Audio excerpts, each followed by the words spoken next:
আসসালামু আলাইকুম বন্ধুরা, কেমন আছেন? তো আশা করি ভালো আছেন। আপনারা যারা ২০২৫ সালে বাংলাদেশ সেনাবাহিনীতে আবেদন করেছেন তাদের জন্য ভিডিওটি খুবই গুরুত্বপূর্ণ।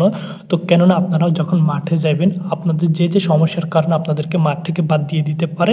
তো আজকে আমি সেই বিষয়গুলো নিয়ে বিস্তারিত আলোচনা করব। তো বন্ধুরা, আজকে ভিডিওটি আপনাদের জন্য অনেক গুরুত্বপূর্ণ। আজকে এই ভিডিওটি দেখলে আপনার অন্য কোনো ভিডিও দেখা লাগবে না। তো আপনাদের মাঠে যে কারণে বাদ দিতে হবে আজকে আমি সেই বিষয়গুলো এখানে তুলে ধরবো। তো বন্ধুরা, আর কথা না বাড়িয়ে ভিডিওটি শুরু করা যাক। প্রথমত হচ্ছে যাদের স্কিনের সমস্যা আছে তাদেরকে বাদ দিয়ে দিবে। আপনাদের মুখে যদি অতিরিক্ত ব্রণ থাকে তাহলে আপনাদেরকে বাদ দিয়ে দিবে। এরপরে হচ্ছে যাদের হাত পা ভাঙা তাদেরকেও বাদ দিয়ে দিবে। আপনাদের যাদের হাত পায়ের নখ বাঁকা থাকে তাদেরকেও কিন্তু বাদ দিয়ে দিবে। আর যাদের অতিরিক্ত চুল পাকা এবং হাত পা ঘামায়, অতিরিক্ত ঘামায়, তাদেরকে কিন্তু বাদ দিয়ে দিবে। তো আপনাদের যাদের হাত ঘামায় এখন থেকে ভালো ডাক্তারের পরামর্শ নিয়ে আপনারা চিকিৎসা নিতে পারেন। ভালো ডাক্তার দেখালে আপনাদের এটা দ্রুত ভালো হয়ে যাবে। তো বন্ধুরা, আশা করি বুঝতে পারছেন।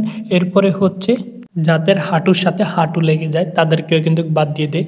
আর যাদের নাকের পলিপাসের সমস্যা আছে তাদেরকেও বাদ দিয়ে দিবে। তো আপনাদের যাদের নাকের পলিপাসের সমস্যা আছে আপনারা ভালো ডাক্তারের পরামর্শ নিয়ে চিকিৎসা নিতে পারেন। আর যাদের দাঁতের সমস্যা আছে তাদেরকেও বাদ দিয়ে দিবে। তো বন্ধুরা, আশা করি বুঝতে পারছেন। আর আপনাদের চোখের দৃষ্টি অবশ্যই 6/6 থাকতে হবে। এর থেকে যদি কম থাকে তাহলে আপনাদের স্বপ্ন কখনো পূরণ হবে না। আপনাদের স্বপ্ন হয়ে থাকবে। আর আপনাদের শরীরে যত অঙ্গ প্রত্যঙ্গ আছে সবগুলা কিন্তু সেখানে চেক আপ করা হয়।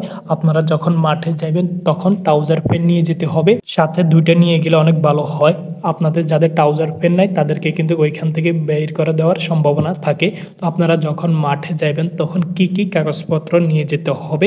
আপনারা যখন আবেদন করবেন তখন আপনাদেরকে একটি অ্যাডমিট কার্ড দিবে। এটি অবশ্যই আপনারা নিয়ে যাবেন। বেশিরভাগ ভুল করে যাদের মোবাইলে SMS আসছে ওই মোবাইলটা নিয়ে যায় না। যখন আপনাদের যে নম্বরটি দিয়েছিলেন ওই নম্বরে কিন্তু একটা SMS আসবে, সেই মোবাইলটা আপনারা সাথে করে নিয়ে যেতে হবে।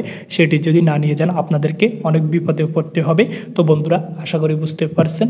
এরপরে হচ্ছে আপনাদের সাঁতার হবে 500 মিটার। সাঁতারের জন্য অবশ্যই ট্রাউজার প্যান্ট নিয়ে যেতে হবে। যারা সাঁতার পারেন না তাদেরকেও কিন্তু বাদ দিয়ে দিবে।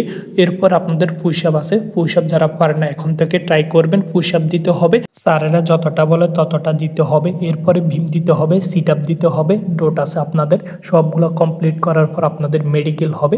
মেডিকেল শেষে আপনাদের হবে লিখিত এবং ভাইবা পরীক্ষা। আপনারা যারা লিখিত এবং ভাইবা পরীক্ষা উত্তীর্ণ হবেন তারা সিলেক্টেড হবেন চূড়ান্তভাবে। তো বন্ধুরা, আশা করি বুঝতে পারছেন।